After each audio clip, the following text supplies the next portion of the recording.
আলহামদুলিল্লাহ, সমস্ত প্রশংসা সেই মহান আল্লাহ তাআলার জন্য, যিনি আমাদেরকে পবিত্র জুমার দিনে দুনিয়ার সমস্ত ব্যস্ততা থেকে ফারেক করে আল্লাহর হুকুম জুমার নামাজ আদায় করার জন্য মসজিদে আসার তৌফিক দান করেছেন। সকলেই বলি আলহামদুলিল্লাহ। লক্ষ্য করি দরুদ ও সালাম বর্ষিত হোক সাইয়্যিদুনা ওয়া হাবিবুনা ওয়া রাসূলুনা মুহাম্মদুর রাসূলুল্লাহ সাল্লাল্লাহু আলাইহি ওয়াসাল্লামের প্রতি। সকলে বলি সাল্লাল্লাহু আলাইহি ওয়াসাল্লাম। আল্লাহ তাআলা কোরআনে বলেন, ইকতারাবা লিন-নাসি হিসাবুহুম ওয়া হুম ফি গাফলাতিন মু'রিদুন। মানুষের হিসাব নেওয়ার সময় নিকটে চলে আসছে। মানুষের হিসাব নেওয়ার সময় নিকটেই চলে আসছে। ওয়া হুম ফি গাফলাতিন মু'রিদুন, আর তারা গাফেল হয়ে বসে আছে। তারা গাফেল হয়ে বিমুখ হয়ে বসে আছে, অথচ খুব নিকটেই তাদের হিসাব নেওয়া হবে। তারা এই জীবনে কি কি কাজ করছে সব হিসাব নেওয়া হয়ে যাবে। আর এক আয়াতে আল্লাহ তাআলা বলেন, ইন্নাস সাআতা লাতিয়াতুন লা রাইবা ফিহা ওয়ালাকিন্না আকসারান নাসি লা ইউমিনুন। ইন্নাস সাআতা লাআতিয়া, অবশ্যই কিয়ামত চলে আসবে। লা রাইবা ফিহা, কোনো সন্দেহ নাই। ওয়ালাকিন্না আকসারান নাসি লা ইউমিনুন, কিন্তু অধিকাংশ মানুষ এখনো তারা মুমিন হইতে পারল না। অথচ কিয়ামত অবশ্যই চলে আসবে। কিয়ামত আসার পরে আর মুমিন হওয়ার কোনো সুযোগ নাই। সুতরাং মুমিন হতে চাইলে কিয়ামত আসার আগে হওয়া লাগবে। তো আলোচনাগুলো চলছিল কিয়ামতের আলামত সম্পর্কে। গত সপ্তাহে ইমাম মাহদী সম্পর্কে আলোচনা করা হয়েছে। তো রাসূলুল্লাহ সাল্লাল্লাহু আলাইহি সাল্লামের হাদিসে কিয়ামতের বড় বড় 10টা আলামতের কথা উল্লেখ করছেন। কিয়ামত হওয়ার আগেই এই 10টা আলামত প্রকাশ পাবে, তারপরে কিয়ামত সংঘটিত হবে। এই 10টার মধ্যে প্রথম নম্বরে ছিল দাজ্জালের আলোচনা। দাজ্জালের ফিতনা আকবারু ফিতনাতিন মিনাল ফিতান, সবচেয়ে বড় ফিতনা এবং খুব ভয়াবহ ফিতনা দাজ্জালের ফিতনা। এত বড় ভয়াবহ যে প্রত্যেক নবী তার উম্মতকে দাজ্জালের ফিতনার ব্যাপারে সতর্ক করে গেছেন। এবং দাজ্জালের প্রকাশ হবে শেষ নবীর উম্মতের থেকে। এই জন্য আমাদের রাসূলুল্লাহ সাল্লাল্লাহু আলাইহি সাল্লাম উম্মতকে দাজ্জালের ব্যাপারে বিস্তারিত বলে গেছেন, যাতে করে উম্মত দাজ্জালের ভয়াবহ ফিতনা থেকে বেঁচে থাকতে পারে। এই জন্য দাজ্জাল, এই বিষয়ে দাজ্জাল সম্পর্কে আমাদের মৌলিক কিছু জ্ঞান রাখা জরুরি, নয়তো আমরাও ফিতনার মধ্যে পড়ে যাব। প্রথমে একটা বিষয়, অনেক মানুষ আছে, অনেক ভ্রান্ত দল আছে যারা দাজ্জালের অস্তিত্বকে স্বীকার করতে চায় না। তারা বলে দাজ্জাল কোনো ব্যক্তি না। দাজ্জাল কি? দাজ্জাল শব্দটা দাজ্জুলুন থেকে আসছে। দাজ্জাল অর্থ হলো ধোঁকাবাজ, প্রতারক। সুতরাং যা কিছু মানুষকে ধোঁকা দেয় সেটাই দাজ্জাল।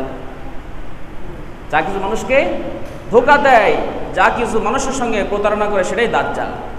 এটা কোনো ভ্রান্ত দল এই বিশ্বাস লালন করে, কিন্তু এটা ভুল বিশ্বাস, ভ্রান্ত বিশ্বাস। কোরআনে দাজ্জালের কথা সরাসরি না আসলেও ইঙ্গিতে ইশারায় দাজ্জালের কথা এসেছে, এবং হাদিসের মাধ্যমে, অসংখ্য হাদিসের মাধ্যমে দাজ্জাল যে একটা ব্যক্তি, দাজ্জালের অস্তিত্ব আছে, এটা প্রমাণিত। সুতরাং দাজ্জালের অস্তিত্ব যদি কেউ স্বীকার না করে, এটা কুফরির পর্যায়ে চলে যাবে। এই জন্য প্রত্যেকটা মুসলমানের জন্য দাজ্জালের অস্তিত্ব স্বীকার করা জরুরি, এবং দাজ্জালের ফিতনা সম্পর্কে জানাটাও জরুরি। তো প্রথমে একটা ঘটনা বলি। একবার রাসূলুল্লাহ সাল্লাল্লাহু আলাইহি সাল্লাম নামাজ শেষ করে মিম্বারে উঠলেন, মুচকি হাসি দিলেন। এরপরে সাহাবীদের জিজ্ঞেস করতেছেন, তোমাদেরকে কেন একত্রিত করেছি তোমরা জানো?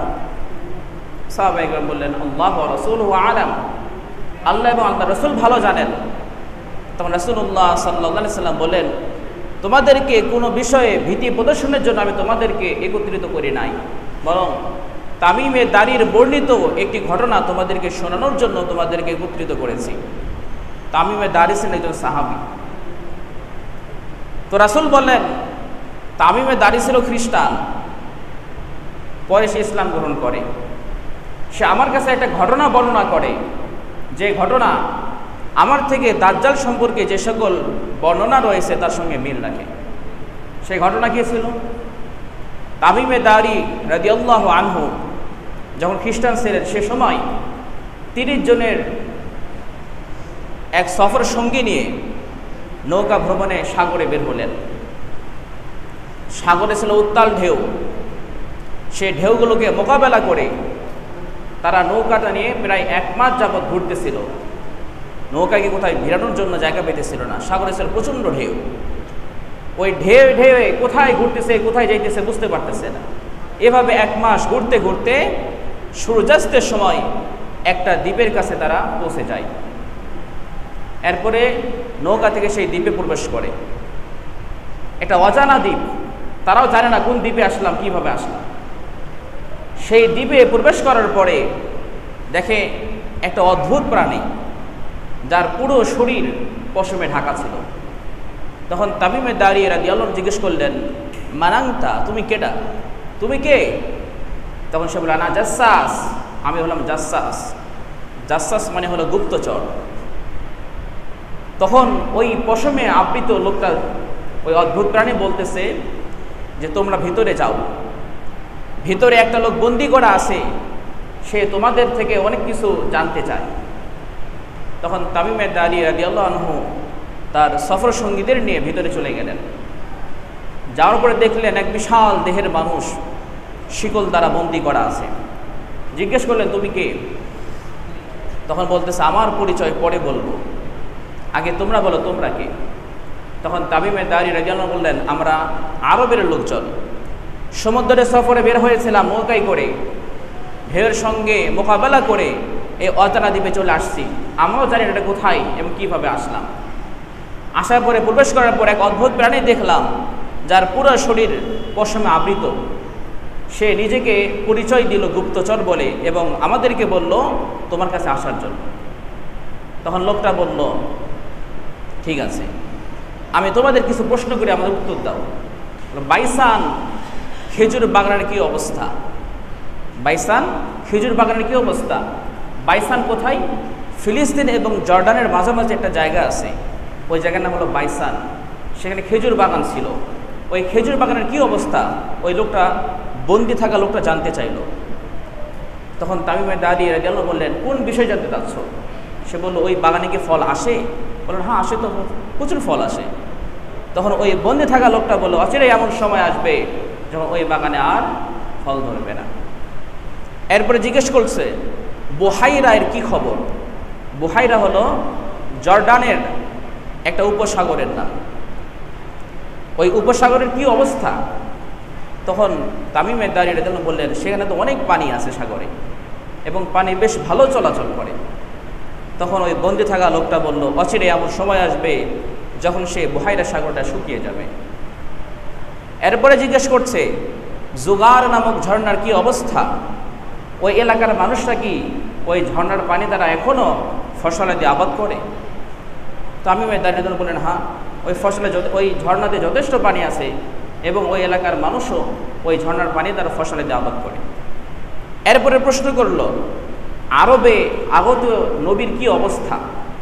তখন তামিমে দারি রাদিয়াল্লাহু বললেন, তিনি তো মক্কা থেকে মদিনায় হিজরত করে চলে গেছেন। এরপরে আবারও প্রশ্ন করে, ওই নবীর সঙ্গে আরবের লোকেরা কি যুদ্ধ করেছে? আর যদি যুদ্ধ করেই থাকে তাহলে যুদ্ধের ফলাফল কী? তখন তামিমে দারি রাদিয়াল্লাহু বললেন, আরবের লোকেরা যুদ্ধ করেছে এবং আরবের লোকেরা পরাজয় বরণ করেছে, আর ওই নবীর বিজয় হয়েছে, ফলে আরবের লোকেরা তার আনুগত্য স্বীকার করে নিয়েছে। তখন ওই বন্দি থাকা লোকটা বলে, হ্যাঁ, তার আনুগত্যের মাঝে তাদের জন্য কল্যাণ রয়েছে। এরপরে বলো, আমার পরিচয় শুনবে না? আমি বললাম, মাসিহে দাজ্জাল। মুসলিম শরীফের হাদিস এটা বললাম। সে কি বলতেছে, আমি মাসিহে দাজ্জাল। এই একজন সাহাবী আছেন তামিমে দারি রাদিয়াল্লাহু আনহু, যিনি স্বচক্ষে দাজ্জালকে দেখে আসছিলেন। আসলে এটা আল্লাহ তাআলার একটা হিকমত ছিল, যাতে করে মানুষ, পরবর্তী মানুষ দাজ্জালের অস্তিত্ব সম্পর্কে জানতে পারে এবং দাজ্জাল যে বাস্তবে আছে এটা বুঝতে পারে। এজন্য আল্লাহ তাআলাই দেখাইছেন মূলত।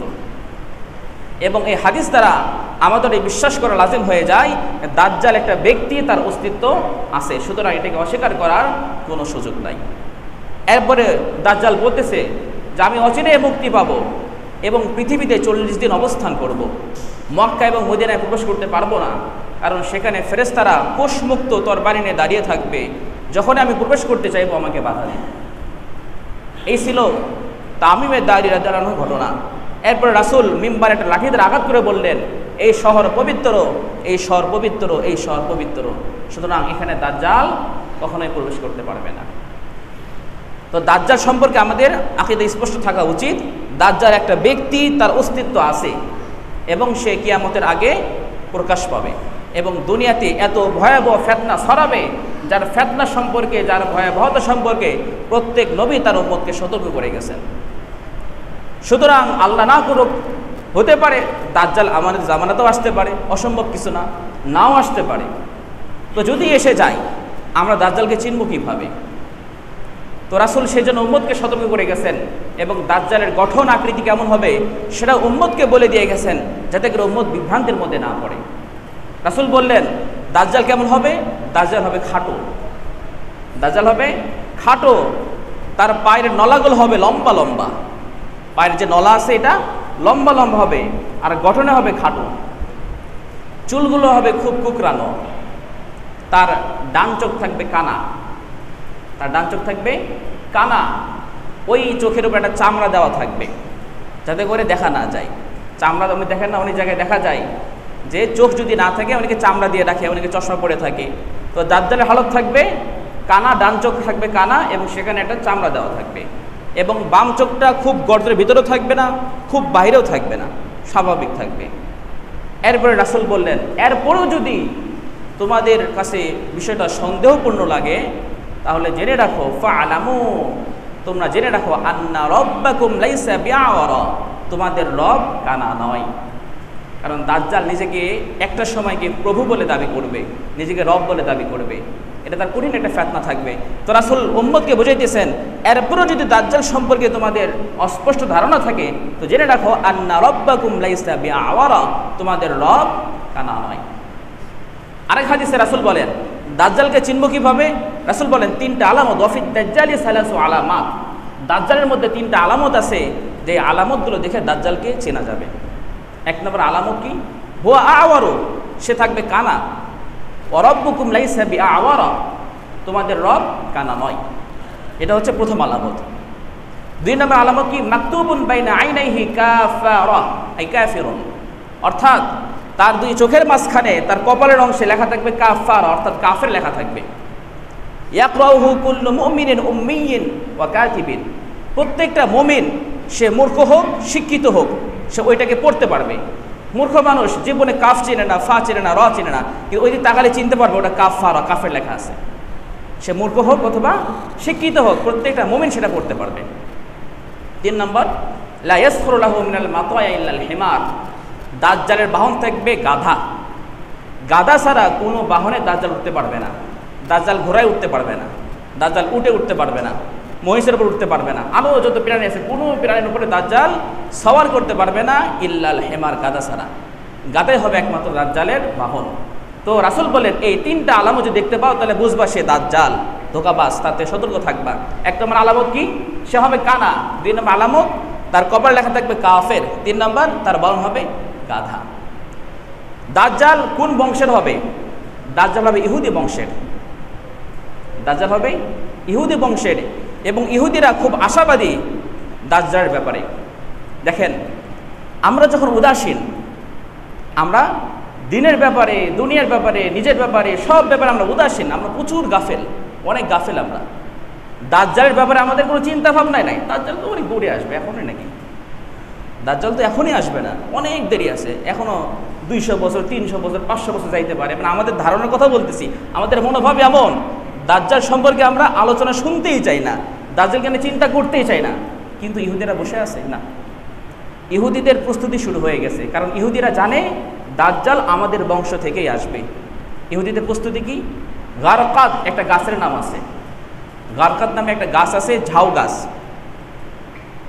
কিয়ামতের আগে যখন দাজ্জালের বিরুদ্ধে মুসলমানরা যুদ্ধ করবে, ইহুদিদের বিরুদ্ধে মুসলমানরা যুদ্ধ করবে, তখন ইহুদিরা আত্মরক্ষার জন্য কোনো পিলারের নিচে লুকাবে, কোনো পাথরের নিচে লুকাবে, কোনো গাছের নিচে লুকাবে। তখন সেই গাছগুলো বলে দিবে আমার পিছনে ইহুদি আছে, এটা মারো। আল্লাহ গাছের জবান খুলে দিবে, আল্লাহ সেই পাথরের জবান খুলে দিবে, পাথর বলবে আমার নিচে ইহুদি লুকায় আছে, এটা মারো। তখন মুসলমানরা ইহুদিকে ধরে ওখান থেকে হত্যা করবে। কিন্তু একটা মাত্র গাছ আছে যে ইহুদির পরিচয় বলে দিবে না, হাদিসে আছে। রাসূল বলেন সেটা হলো গারকাত গাছ, একটা ঝাউ গাছ, নাম হলো গারকাত। এই গাছের মধ্যে যখন ইহুদি, ঝাউ গাছ লুকাতে দেখা যাবে না, যখন ইহুদিরা লুকাবে এই গাছ বলে দিবে না, এই গাছ তাদের আত্মরক্ষা করবে। ঠিক ওই গাছকে ইহুদিরা প্রচুর পরিমাণে ইসরায়েল নামক যে কথিত রাষ্ট্র আছে সেখানে প্রচুর পরিমাণে লাগানো আছে। এমনকি ফিলিস্তিনের যে ভূখণ্ডগুলো ইহুদিদের দখলে আছে সেখানে প্রচুর পরিমাণে গারকাত গাছ লাগানো আছে। আপনারা যদি দেখতে চান নেটে সার্চ করে দেখবেন যে গারকাত গাছ, ঝাউ ধরনের একটা গাছ। তাহলে বলেন, আমরা যখন ইহুদিদের দাজ্জাল সম্পর্কে সম্পূর্ণ গাফেল হয়ে বসে আছি, বেখবর হয়ে বসে আছি, ঠিক সেই সময় ইহুদিরা দাজ্জালকে নিয়ে আসার প্রস্তুতি শুরু করে দিয়েছে। তাহলে চিন্তা করেন কত গাফেল। এরপরে দাজ্জাল পৃথিবীতে কতদিন অবস্থান করবে? 40 দিন অবস্থান করবে, মাত্র 40 দিন। দাজ্জাল পৃথিবীতে কতদিন থাকবে? মাত্র 40 দিন থাকবে। রাসূল বলেন প্রথম দিন হবে 1 বছরের সমান। দাজ্জাল যে পৃথিবীতে 40 দিন থাকবে তার প্রথম দিন 1 বছরের সমান হবে, দ্বিতীয় দিন হবে 1 মাসের সমান, তৃতীয় দিন হবে 1 সপ্তাহের সমান, আর বাকি 37 দিন স্বাভাবিক দিনের মতো হবে। মোট কত হলো? বছরে 365, 30 দিনে 1 মাস, 7 দিনে 1 সপ্তাহ, 37 দিন, 439 দিন হচ্ছে। এই 439 দিন দাজ্জাল পৃথিবীতে থাকবে। যখন প্রথম দিন 1 বছরের সমান হবে, সাহাবাগণ জিজ্ঞেস করে, ইয়া রাসূলুল্লাহ নামাজ পড়বো কেমনে? তাহলে একদিন 1 বছরের সমান নামাজ পড়বো কীভাবে? তো রাসূল বলেন তোমরা ওয়াক্তকে নির্বাচন করে নামাজ পড়বা। এটা দুটো ব্যাখ্যা করা হয়, হয়তো তোমরা একদিন কীরকম হয় সে অনুযায়ী ফজর, জোহর, আসর, মাগরিব, এশা পড়বা, অথবা যখন সকাল হচ্ছে তখন ফজর পড়বা, 1 বছরের মাঝখানে কখন আবার জোহরের রক্ত আসে ঠিক সেই সময় জোহর পড়বা। দুটো ব্যাখ্যাই হতে পারে। তো দাজ্জালের সময়কাল থাকবে মাত্র 40 দিন। এই 40 দিন যেটা মূলত হবে 439 দিন, পুরো পৃথিবীতে সেই মারাত্মক ধরনের ভয়াবহ ফিতনা চালাবে। দাজ্জালের প্রতারণাগুলো কেমন থাকবে? প্রথমে দাজ্জাল আসার পরে ইসলামের দাওয়াত দিবে। দাজ্জাল কি করবে? ইসলামের দাওয়াত দিবে। তো দেখেন একটা কথা আছে না, শত্রু আমার যতটা ক্ষতি না করতে পারবে, আমার আপনজন কিন্তু আমার তার থেকে বেশি ক্ষতি করতে পারবে। এই জন্য মুসলমানদেরকে ক্ষতি করার, মুসলমানদের ধোঁকা দেওয়ার সবচেয়ে সহজ এবং কার্যকরী পদ্ধতি হলো ইসলামী বেশভূষা গ্রহণ করে ইসলামের নাম দিয়ে মুসলমানদের ক্ষতি করা। ইসলামের নাম দিয়ে ইসলামী বেশভূষা গ্রহণ করে মুসলমানদের ক্ষতি করা সবচেয়ে সহজ। এবং ইহুদিরা এই কাজটা এখনও চালু রাখছে, আগেও চালু রাখছে। সুলতান সালাহুদ্দিন আইয়ুবী নাম শুনে রাখবেন অনেকে। সুলতান সালাহুদ্দিন আইয়ুবীর জামানায় ইহুদিদের ফিতনা এত বেড়ে গিয়েছিল, তখন তো এত আধুনিক যুগ ছিল না। বিভিন্ন এলাকার মসজিদের ইমাম, খতিব সাহেব ইহুদি। কি ছিল? ইহুদি ছিল। সে অনেক বড় আল্লাহওয়ালা বুজুর্গ মানুষ, মসজিদ থেকে বাড়ায় না, তসবিহ হাত থেকে নামাই না, মাথায় পাগড়ি, কপালে দাগ পড়ে গেছে নামাজ পড়তে পড়তে। সে কি ছিল? ইহুদি ছিল। ঠিক এইভাবে একটা সময় ইহুদিরা এই ফিতনা করে গেছে এবং অচিরে আবারও করবে। বর্তমানেও করছে না তা না, বর্তমানেও করছে। সুযোগ পেলে তারা ফিতনাগুলো করে। তো এই জন্য দাজ্জাল মুসলমানদেরকে সহজে ধোঁকা দেওয়ার জন্য, যেহেতু দাজ্জাল অর্থে ধোঁকাবাজ, প্রতারক, সে প্রথমে মানুষদের মাঝে ইসলামের দাওয়াত দিবে। ভাই নামাজ পড়ো, ভাই রোজা রাখো, হজ করো, যাকাত করো, আল্লাহকে মানো, এরকম সুন্দর করে দাওয়াত দিবে। মানুষ তো বলে মাশাআল্লাহ অনেক বড় বুজুর্গ মানুষ আসছে আমাদের এলাকায়, তো আমরা তার কথাগুলো শুনি, তার মুরিদ হয়ে যায়, মাশাআল্লাহ খুব ভালো। এভাবে চলতে চলতে একটা সময় যখন দাজ্জাল দেখবে যে অনেক মানুষ আমার অনুসারী হয়ে গেছে, হঠাৎ করে সে নিজেকে নবী বলে দাবি করবে, নবুয়তের দাবি করবে যে আমি নবী, আল্লাহ কর্তৃক প্রেরিত, আমি নবী। তখন যারা জ্ঞানী বুঝবান মুমিনরা থাকবে তারা সেখান থেকে আলাদা হয়ে যাবে, না এই তো ধোঁকাবাজ। কারণ আমাদের নবী তো একজন শেষ নবী, খাতামুন নবিয়্যিন, আমাদের নবী শেষ নবী, তারপরে আর কোনো নবী আসবে না। এভাবে কিছুদিন যাওয়ার পরেও দাজ্জাল নিজেকে এক সময় রব বলে, খোদা বলে দাবি করে বসবে যে আমি আল্লাহ, নাউযুবিল্লাহি মিন যালিক। এভাবে দাজ্জাল দাবি করে বসবে। সে সময় দাজ্জালের এক চোখ কানা হয়ে যাবে এবং তার কপালে কাফের লেখা উঠে যাবে, তার কান খসে পড়ে যাবে। তখন যাদের মধ্যে সামান্য পরিমাণে ঈমান আছে তারা দাজ্জালকে চিনতে পারবে এবং দাজ্জাল থেকে আলাদা হয়ে যাবে। এরপরে দাজ্জালের কঠিন ফিতনা শুরু হয়ে যাবে। দাজ্জাল একটা এলাকায় যাবে, যাওয়ার পরে বলবে আমাকে খোদা বলে বিশ্বাস করো। তখন ওই এলাকার মানুষরা তাকে খোদা বলে বিশ্বাস করবে। তখন দাজ্জাল আসমান থেকে পানি বর্ষণ করবে, জমিন থেকে ফসল উৎপাদন করে দিবে, তাদের পশুগুলো মোটা তাজা হয়ে যাবে, ওলানগুলো দুধে পরিপূর্ণ হয়ে যাবে। এগুলো কি বরকত? এগুলো কি বরকত? না, এটা হলো দাজ্জালের জাদু এবং দাজ্জালের ভেলকিবাজি থাকবে। আপনারা জেনে থাকবেন, ইহুদিরা পৃথিবীর সবচেয়ে জাদুবিদ্যায় পারদর্শী কারা? ইহুদিরা। পৃথিবীতে সবচাইতে জাদুবিদ্যায় পারদর্শী ইহুদিরা, এবং ইহুদিরা তাদের জাদু দ্বারা মারাত্মক ক্ষতি করে থাকে মানুষদের। যদি কোনো মানুষের উপর টার্গেট করে, সে জাদু দ্বারা তাকে নিয়ন্ত্রণ নিতে চায় এক সময় এভাবে। এই জন্য জাদুবিদ্যায় সবচেয়ে পারদর্শী হলো ইহুদিরা। ঠিক দাজ্জাল হবে তাদের উস্তাদ, সুতরাং সে কী পরিমাণ জাদুঘর হতে পারে। তো দাজ্জালের এই জাদু ফেতনা দ্বারা, ভেলকিবাজি দ্বারা মানুষদের মাঝে এরকম ফেতনা ছড়াতে থাকবে। দাজ্জাল আরেক এলাকায় যাবে, যাওয়ার পরে বলবে আমাকে খোদা বলে বিশ্বাস করো, রব বলে বিশ্বাস করো। ওই এলাকার লোকজন বলবে না, তুমি তো খোদা না, তুমি দাজ্জাল, তুমি ধোঁকাবাজ। তখন ওই এলাকায় বৃষ্টি বন্ধ করে দিবে, জমিন থেকে ফসল উৎপাদন বন্ধ করে দিবে, এলাকায় কঠিন দুর্ভিক্ষ শুরু হয়ে যাবে। এভাবে ফেতনা ছড়াতে থাকবে। আরেক এলাকায় যাবে, যাওয়ার পরে বলবে তোমার একটা অনেক ভালো উট ছিল, ওইটা মরে গেছে, আমি যদি সেই উটকে ফিরিয়ে নিয়ে আসতে পারি আমাকে খোদা বলে বিশ্বাস করবো। বলে হ্যাঁ ঠিক আছে। এরপরে দেখা যাবে মিঠা ওর যে উটটা ছিল ওইটুকু একদম হুবহু, কোনো পার্থক্য নাই, বিশাল এক মোটা তাজা উট চলে আসছে। সত্যিই তো, তোমার সেটাকে খোদা বলে বিশ্বাস করো, তার ইমান শেষ, কাফের হয়ে যাবে। অথচ সেটা উট ছিল না, শয়তান উটের সুরত ধারণ করে আসছিল। আরেক এলাকায় যাওয়ার পরে বলবে তোমার তো বাবা মারা গেছে, তোমার মা মারা গেছে, আহা তুমি তো ইতিম হয়ে গেছো, আমি যদি তোমার মা বাবাকে ফিরিয়ে নিয়ে দিতে পারি, ফিরে নিয়ে আসতে পারি, আমার খোদা বলে বিশ্বাস করবা, রব বলে বিশ্বাস করবা। তখন দাজ্জাল বলবে হ্যাঁ। তখন ওই লোকগুলো বলবে হ্যাঁ ঠিক আছে, মানে নেব। তখন শয়তান তার পিতার সুরত ধরে, তার মায়ের সুরত ধরে, তার ভাইয়ের সুরত ধরে, তার সন্তানের সুরত ধরে চলে আসবে। লোকটা বলবে সত্যিই তো। তখন দাজ্জালকে খোদা বলে বিশ্বাস করবে, ইমান শেষ হয়ে যাবে, কাফের হয়ে যাবে। এই জন্য রাসূল বলেন দাজ্জালের ফেতনা খুব ভয়াবহ ফেতনা, এত বড় ফেতনা, এত ভয়ানক ফেতনা, প্রত্যেক নবী তার উম্মতকে দাজ্জালের ব্যাপারে সতর্ক করে গেছেন।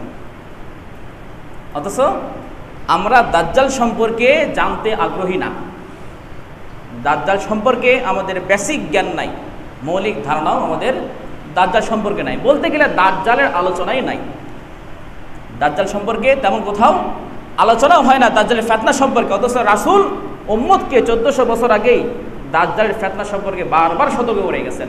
তাহলে আমাদের কি সতর্ক করা, সতর্ক হওয়া উচিত না? আমাদের আরও বেশি উচিত, কিন্তু দেখা যায় দাজ্জালের আলোচনায় খুঁজে পাওয়া যায় না। একটা পর্যায়ে দাজ্জাল মদিনার দিকে রওনা দিবে, কিন্তু মদিনায় তো প্রবেশ করতে পারবে না।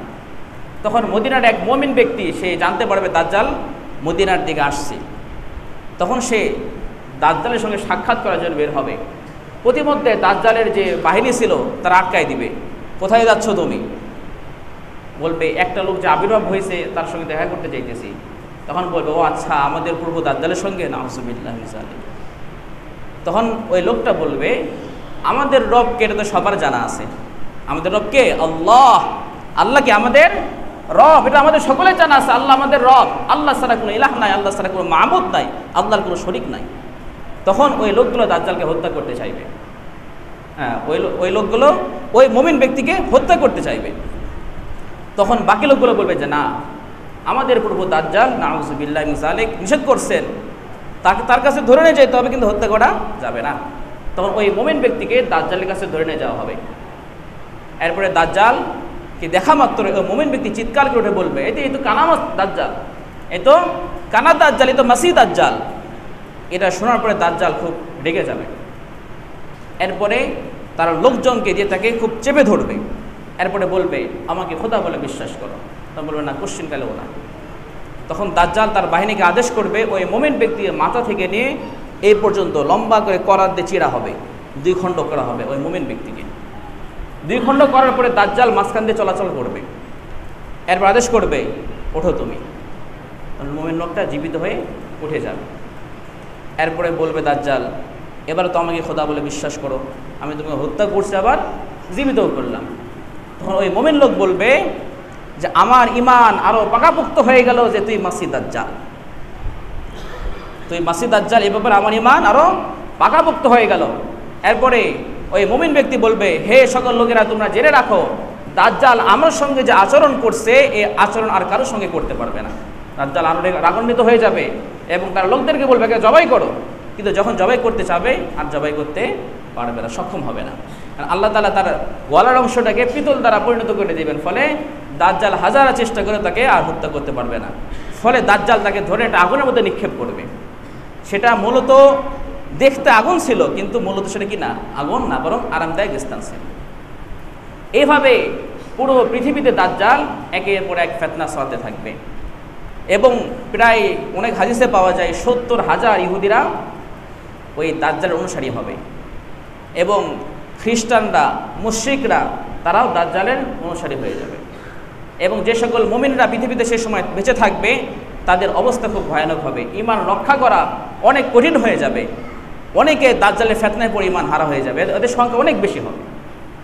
সুতরাং দাজ্জালের ফিতনা সম্পর্কে যাদের জানা থাকবে তারা এই দাজ্জাল থেকে বেঁচে থাকতে পারবে, আর দাজ্জাল সম্পর্কে যারা গাফেল থাকবে তারা দাজ্জালের ফিতনার মধ্যে পড়ে যাবে।